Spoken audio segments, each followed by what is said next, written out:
Welcome back. We're wrapping up our discussion with Mia Hughes, an Ottawa-based journalist and researcher, and we're highlighting the WPATH files leak and what it means for gender-affirming care, or what it really exposed in that leak. Again, thanks for joining me today, Mia. It seems that while North America is still very much on the bandwagon of gender-affirming care, surgeries and puberty blockers, et cetera, for minors and adults for that matter, a lot of the European countries, so the EU, a lot of the countries within the EU are actually saying no more. We're doing an about face on this. We're changing course. What is precipitating that decision? It's really very simple. So in Europe, they have looked at the evidence. In North America, we're the outliers. We're just guided by ideology and human rights, whereas the Europeans stopped, looked at the evidence, did systematic reviews, and found that there is no evidence. There's no good quality evidence. It is remarkably weak for this treatment protocol for adolescents.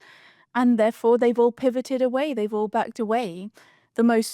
Sweden, Finland, a whole bunch of European countries have done this already.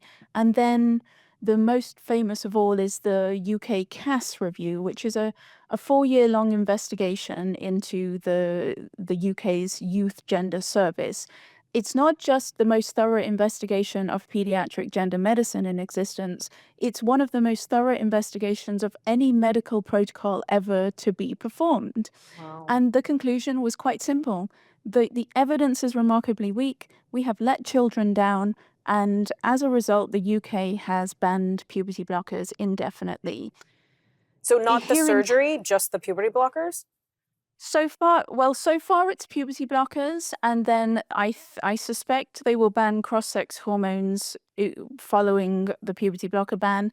As for surgeries, we are talking adolescents. Right. So yeah, they but the interesting thing about the UK is because of the results of the CAS review, now the government has commissioned a review of the adult gender services, which is also Wow. vitally important. Nothing magical happens when you're 18 that means you can consent to this medical treatment pathway.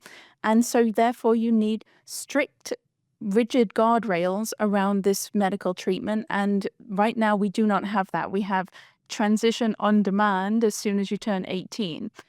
Here in Right. Canada, we are going with the head in the sand mentality. We're not looking at the CAS review. We're not looking at what's happening in Europe. We, for some bizarre reason, think the science is settled here. We think that there is evidence when there is none, and we continue full steam ahead with this experiment, even while the rest of the world is backing away. Will Canada ever turn course and follow the other Western countries in Europe? They will. We will. We absolutely must, because this is a medical scandal.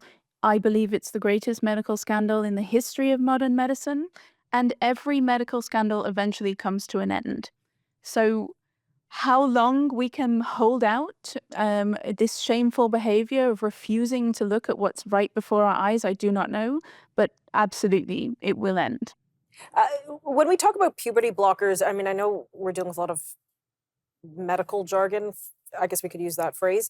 I know one of the encouragements to, oh, we better put children on puberty blockers and then cross-sex hormones when they're going through puberty, so the girls won't grow breasts, the ones who identify as males. So is that the case? Does being on puberty blockers, does that um, uh, help avoid having double mastectomies for girls as they go through puberty? Honestly, I've never seen any evidence of that. That's one of the rationales for this. I've never seen any evidence. These girls go on puberty blockers, then they take testosterone, and then they almost always end up having a bilateral mastectomy. The main reason for puberty blockers in the beginning was to give young people more time to think. The idea was slow down the puberty, let them relax, let them really think about their gender identities.